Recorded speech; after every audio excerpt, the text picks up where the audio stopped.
Halo Black Pals, welcome back to Drive It Review bareng gue Yogi Richard yang udah pasti ada di channel blackexperience.com dan di sini juga udah ditemenin sama kru-kru dari Black Experience. Di mana pada kesempatan kali ini gue akan ngebahas Honda City Hatchback. Bagaimana detailnya? Pertama-tama kita mulai dari depan. Let's go, kita mulai.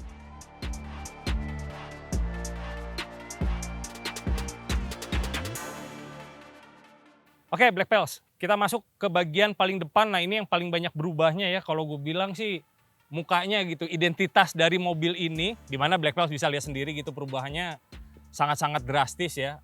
Terutama di bagian headlamp, di sini udah full LED headlampnya. Desain dari grillnya juga mengusung desain honeycomb atau sarang lebah. Looknya lebih agresif dan lebih sporty gitu. Terus kalau turun ke bawah juga kita bisa lihat untuk di fog lampnya ini grillnya ada sedikit tarikan-tarikan garis, mungkin ya untuk aksen sih sebenarnya, lebih ke aksen, tapi nggak tahu ya bisa ngebantu ke aerodinamis nggak. Headlamp ini udah LED, cuman yang lainnya juga udah LED. Contohnya seperti lampu sen dan DRL-nya ini juga udah LED, fog lamp juga udah include LED. Dan ada tambahan manis di splitternya ini dikasih aksen karbon gitu ya. Jadi emang mengusung tema yang lebih sporty mungkin looks-nya ya. Dan di situ juga bisa kelihatan banget ada emblem RS. Kalau gue bilang sih ini drastis ya perubahannya dari generasi City sebelumnya gitu ya. Untuk desain kap mesin atau hood-nya itu memang dibikin kayak sedikit lebih berotot gitu ya. Biar lebih garang. Memang secara keseluruhan kalau dilihat dari depan mobil ini beda banget statusnya gitu jadinya ya. Oke, Black Pals, kita ngelihat overall body sampingnya memang nggak terlalu dinamis gitu, nggak terlalu banyak garis-garis yang bisa membuat mobil ini memang kelihatan simple dan sleek gitu ya.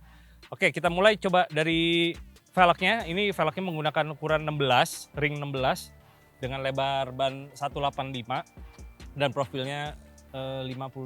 Sedikit rada kekecilan gitu ya untuk mobil yang besarnya segede gini gitu.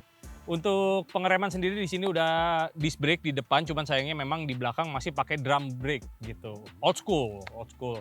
Kita naik ke atas untuk bagian spion, memang dibikin tone-nya berbeda warnanya gitu. Jadi kesannya tuh bener-bener menonjolkan warna dari mobil ini. Dan ini udah retractable dan lampu sennya juga udah LED ya Black Pals. Ini juga udah smart entry, keyless entry, bisa dikunci, bisa dibuka. Sorry, kebalik. Ini kebuka gitu. Nggak terlalu tinggi ya mobil ini karena memang basicnya dari sedan cuman dibikin hatchback gitu. Kalau ngelihat dari samping, hatchback ini ya sebenarnya kalau diukur sama sedannya ini menyusut kurang lebih 100 mili atau 10 cm. Tapi di kelas hatchback ini termasuk hatchback yang besar gitu ya. Nah, cuman karena ini hatchback, jadi room atau ruangan yang ada di dalamnya itu berasanya lebih besar. Walaupun sebenarnya actual size-nya tuh lebih pendek gitu ya. Nanti kita bahas di interior, lanjutin ke bagian belakang. Let's go!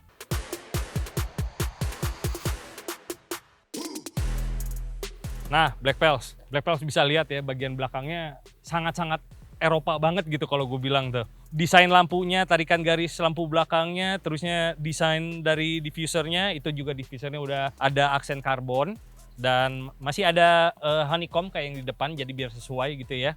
Kalau kita lihat di sampingnya lagi, di sini ada mata kucing atau reflektor yang memang penempatannya rada-rada nyeleneh, tapi ngasih aksen yang sangat-sangat sporty gitu kalau gue bilang. Malah kelihatan jadi lebih lebar gitu mobilnya. Di sini juga untuk lampu kecil sudah LED, ada didesain dua, ada yang tebal, ada yang tipis. Ini lampu rem juga udah LED. Sayangnya untuk lampu sen dan lampu mundur ini masih menggunakan bohlam biasa lah istilahnya gitu. Oke, kita bergerak ke atas plat nomor. Ini bisa kelihatan udah dilengkapi juga dengan kamera mundur. Sensor untuk mundur jumlahnya 4, di depan nggak ada sensor apa-apa, polos. Dan yang menarik di sini ialah kalau gue bilang sih penyangga ya, penyangga untuk spoilernya ini memang didesain beda warna, jadi biar kamuflas mungkin ya, dan bentuknya seperti bumerang gitu yang menarik tuh. Shark fin juga diwarnain sama kayak penyangga dari spoiler ini, jadi memang mobil ini kesannya two tone gitu. Oke, Black Pals, kita lihat belakangnya, dalamnya nih bagasinya atau apapun sebutannya, ruang kargo lah gue bilangnya ya. Kargo areanya yang untuk belakang ini lumayan gede gitu ya, walaupun gedenya sebenarnya sih kalau gue bilang berkurang karena otomatis size-nya juga berkurang karena tadi yang gue mention panjangnya sendiri berkurang 10 cm gitu. Udah ada lampunya di belakang, di sini juga ada cantolan-cantolan mungkin buat ngejagain barang-barang di sini. Kalau Black Pals bisa lihat di bawah sini, ini tools, kunci-kunci, ada emergency kit, segala macem. Dan yang menariknya, untuk ban serep ini full size, dalam artian mulai dari ukuran sama bentuk pun sama seperti ban yang ada di luar gitu. Jadi hitungannya dapat 5 ban gitu ya, Black Pals. Oh ya, ini juga ada bracket untuk Isofix atau untuk child seat gitu ya. Kalau Black Pals bawa anak kecil ada child seatnya, tinggal dicantolin ke sini juga buat nambah keselamatan gitu. Sekarang kita coba duduk di depan, terus coba duduk di belakang. Gimana rasanya? Mari kita coba.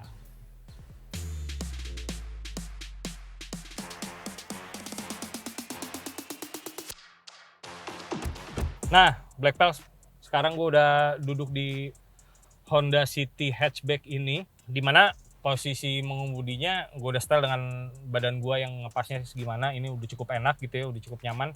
Joknya bisa support badan gue dengan nyaman, apalagi ini ada side supportnya tuh lumayan megang banget gitu ya. Common steer biasa, mungkin diameternya ini 14 inci dengan tombol-tombol yang bisa untuk pengaturan juga buat audio, terusnya ada cruise control, di sini ada pedal shift juga untuk transmisi, perpindahan giginya, dimana semuanya sih emang mudah terjangkau ya. AC kayaknya masih single zone, dan kalau gue bilang justru mundur gitu dari yang sebelumnya. Yang sebelumnya itu fully touchscreen, yang ini balik lagi ke dial atau analog gitu. Tujuannya apa? Mungkin biar lebih berasa ada connectivity antara driver sama panel-panelnya, gue nggak tahu. Nah, cuman ininya udah touchscreen untuk radionya sendiri. Gitu. Di sini ada saklar untuk hazard. Di bawah climate control ini ada 2 USB port dan 1 power outlet gitu. Di USB port ini juga bisa connect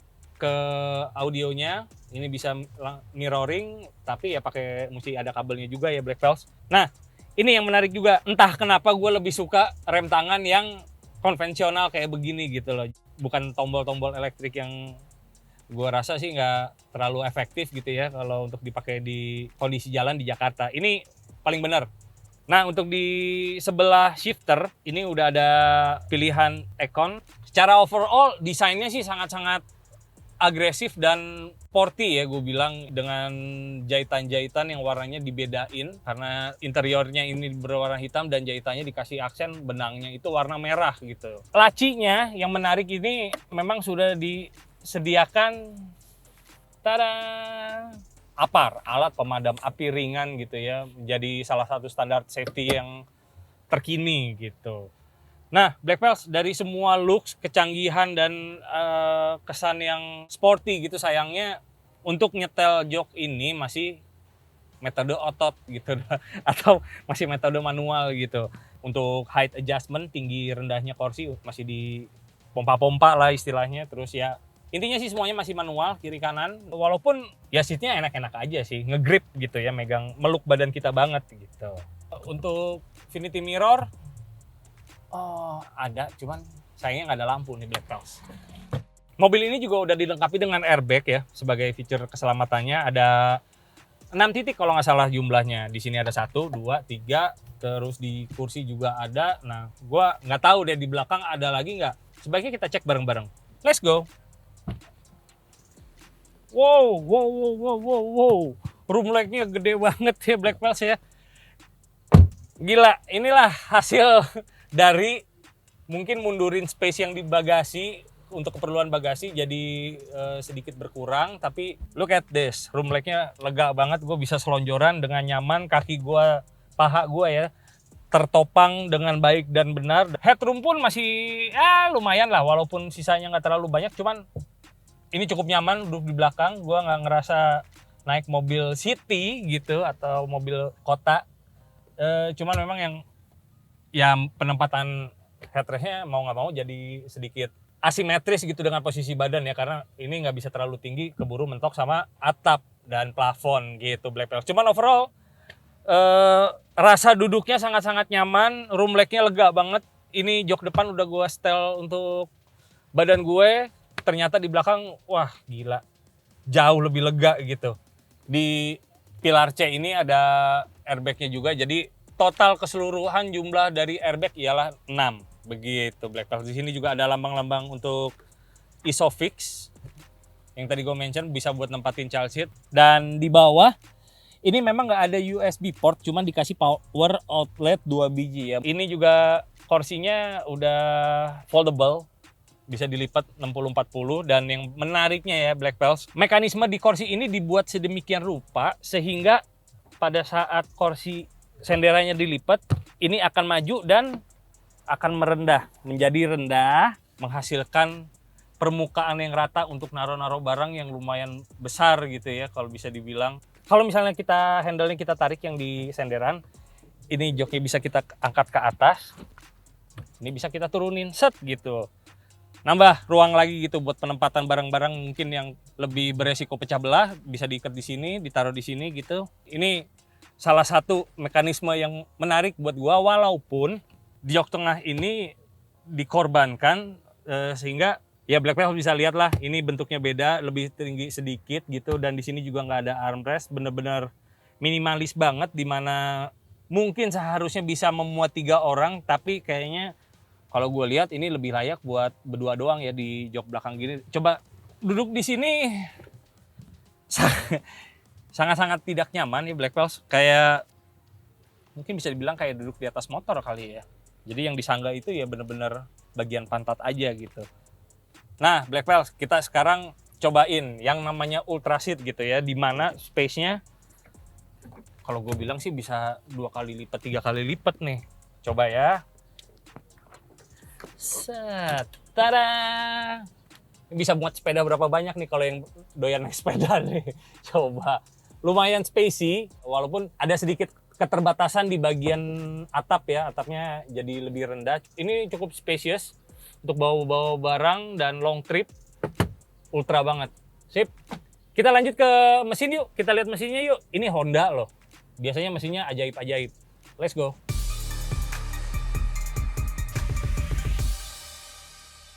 Oke Black Pels, kita cek mesinnya, cek. Toing. Tada!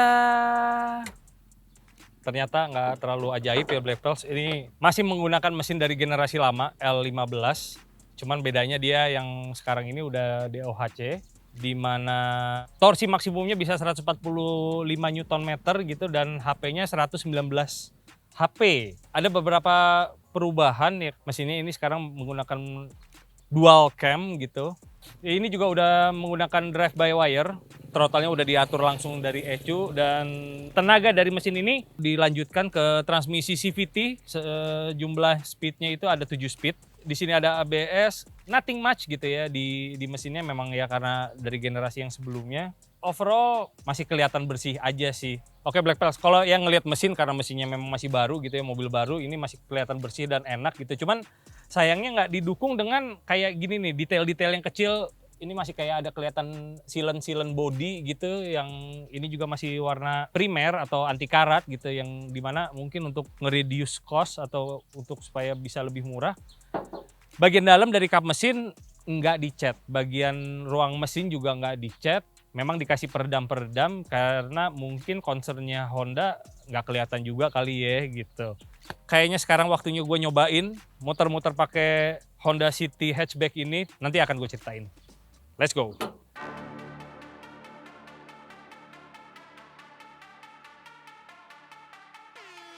Here we go. Oke Black Pels, kita mulai menguji Honda City hatchback. Apakah looks yang agresif dibekali dengan mesin yang agresif dan transmisi yang agresif juga?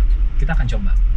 Untuk view terasa lega karena memang kacanya sangat-sangat ketarik ke belakang gitu, jadi memang view-nya luas ya berasanya. Pilarnya juga nggak terlalu mengganggu, walaupun pilar A-nya ini sendiri sangat-sangat tebal gitu.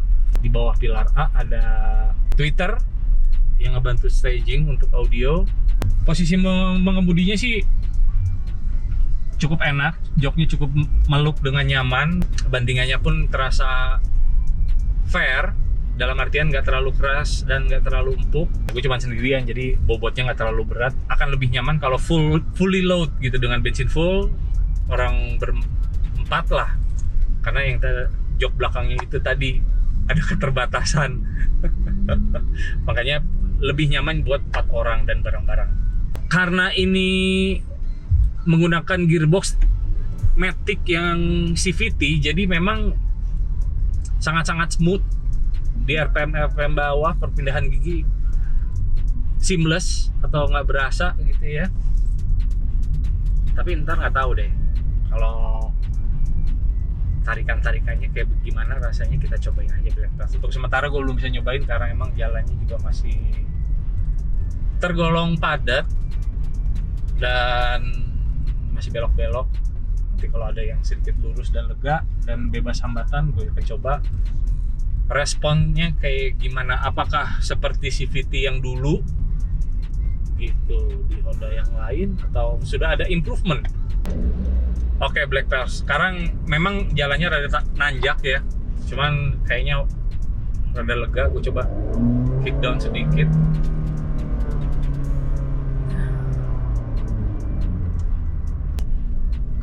Kurang responsif gearboxnya. Memang smooth. Cuman mungkin karena dibikin terlalu smooth, jadinya kayak mesin dulu yang ngegerung gitu jauh sebelum berasa ada tenaga yang berguna gitu untuk nambah laju dari mobil ini gitu. Walaupun tadi gue kick down-nya udah lumayan cukup dalam dan perpindahan giginya gue rasa udah beberapa step gitu ya ke bawah, tapi ya itu tadi CVT-nya kayak membatasi power mesin. Tadi sempat ada pengalaman menarik gitu, karena oh iya ya, begitu gue sadarin ini nggak ada ya. Ini itu ialah blind spot monitoring system gitu, dimana kayaknya udah common banget untuk mobil-mobil generasi terbaru gitu ya pakai blind spot monitoring system. Itu dimana ya kondisinya lumayan sulit lah untuk kelihatan gitu. Itu sangat-sangat membantu gitu. Nah tadi ada dimana wah ternyata udah deket banget sama mobil sebelah. Mobil sebelahnya nyodok gitu kan. Bagus juga tuh kalau ada, cukup ngebantu di faktor safety ya terutama. Karena ya who knows, apalagi di Indonesia gini masih ugal-ugalan lah bawahnya gitu. Entah gua, entah orang lain, entah ada yang buru-buru gitu ya. Jadi gue merasa ada yang kurang gitu.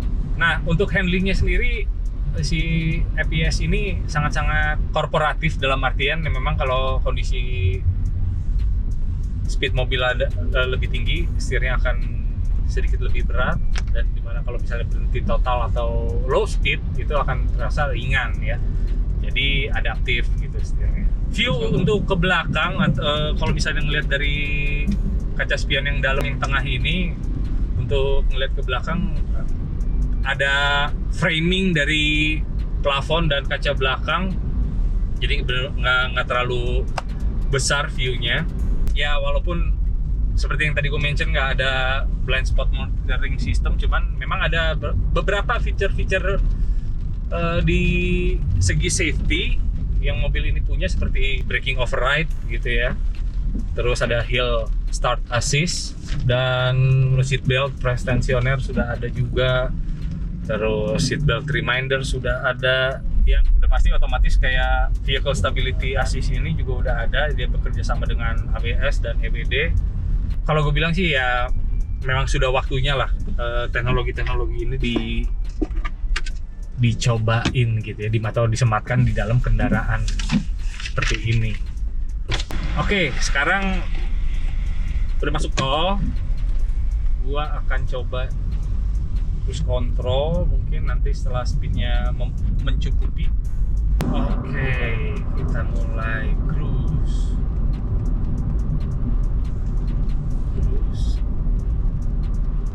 Sepertinya enggak.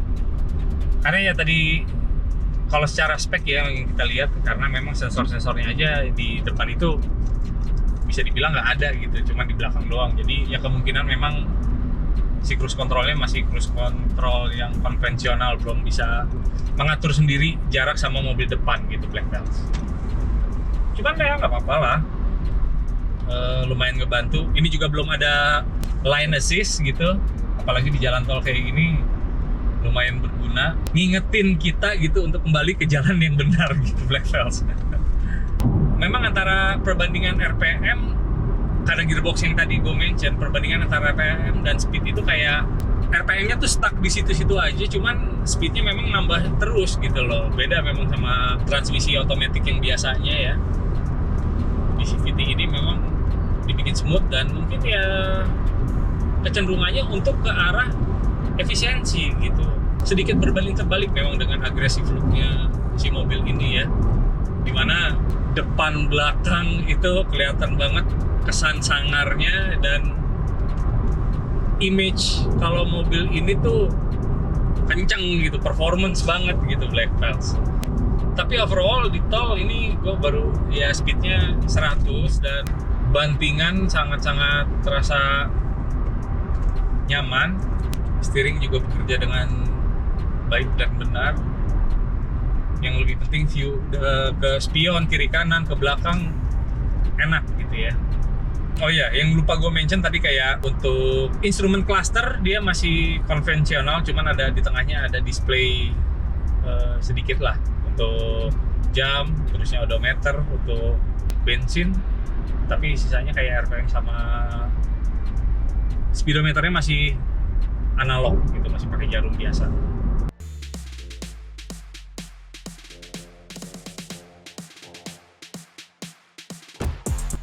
Yes, Black Pals, gue udah coba muter-muter, jalan kenceng, jalan pelan, jalan berlobang, nikung-nikung gitu, manuver-manuver cantik, Performance-nya menurut gue gitu ya, kayak berasa transmisinya nggak cukup support untuk mesinnya gitu. Power mesin sebenarnya cukup, cuman kayak transmisinya tuh berasa lagging, karena mungkin dari teknologi CVT ini. Memang kalau untuk ngomongin smooth, power delivery-nya sangat-sangat smooth gitu. Dari RPM bawah sampai ke tengah, smooth banget. Di atas pun sebenarnya smooth, cuman ya itu tadi, powernya baru berasa di RPM 4000-an dan itu baru berasa jambeknya Honda ya dengan VTEC-nya itu. Gearbox-nya sangat-sangat jauh dari responsif menurut gue. Overall untuk kayak braking untuk jalan pelan, tadi gue nyobain kayak si ABS-nya itu kerja sendiri. Gue ngerasa nggak firm, diinjak sedikit masih grek gitu, kayak berasa ABS-nya sudah aktif walaupun low speed gitu ya. Untuk setir, power steeringnya ini udah elektrik dan berfungsi dengan baik dan benar. Turning radiusnya juga sangat-sangat kecil, untuk putar balik itu sangat-sangat nyaman mobil ini, walaupun memang kelihatannya besar ya mobilnya, cuman turning radiusnya juga udah oke. Dengan suspensi MacPherson strut di depan dan belakang edge torsion beam, udah cukup mumpuni lah. Cuman ya itu, gue tadi masih rada-rada kecewa dengan pilihan transmisinya Honda. Dimana sebenarnya di brand-brand lain itu udah banyak transmisi yang tergolong murah dibanding CVT ini. Kayak transmisi manual, cuman memang kontrolnya itu dibikin elektronik dan dengan kontrol-kontrol hidrolis. Jadi lebih responsif. Nah itu kata yang benar.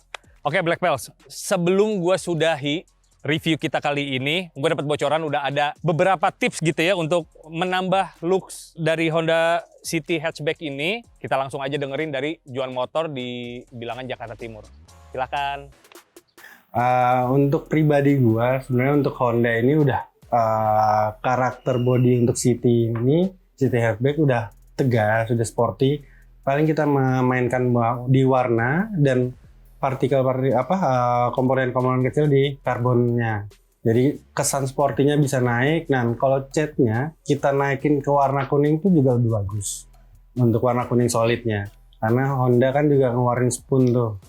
Nah, spoon itu warna kuningnya udah dapat.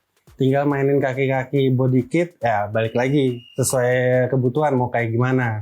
Kalau kaki-kaki main ringnya 16 kita naikin ke 18, oke, nggak ada masalah, kita amblesin, itu selera. Tapi kalau mau dapetin kesan sportinya yang tadi, ganti warna, main kaki-kaki pelek sama body kit.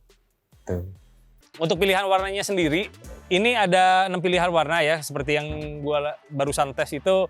Dia itu warnanya Phoenix Orange Pearl, dan dimana ada Rally Red, merah. Terus ada Crystal Black Pearl, Meteoroid Grey Metallic, Lunar Silver Metallic, dan Platinum White Pearl gitu. Jadi ada 6 pilihan warnanya, dimana harganya sendiri di bawah 300 juta. Itu harga PPNBM ya, di mana ada keringanan pajak selama masa pandemi ini. Black Pals sebaiknya buru-buru. Dan ini juga ada 2 varian transmisi. Yang ini tadi gue cobain yang CVT atau automatic, dan ada yang manual transmisi. Untuk mendukung looks yang udah agresif ini, gue sih lebih milih yang manual kali ya, tapi nggak tahu deh kalau Black Pals emang pakainya untuk daily dan macet-macetan, gue saranin yang CVT. Oke Black Pals, sekian dulu review gue bareng Honda City Hatchback ini. Jangan lupa untuk like, share, dan subscribe gitu. Kegunaan dari subscribe ialah untuk bisa terupdate terus-menerus di sekitar dunia modifikasi, otomotif, dan lifestyle hanya di blackexperience.com.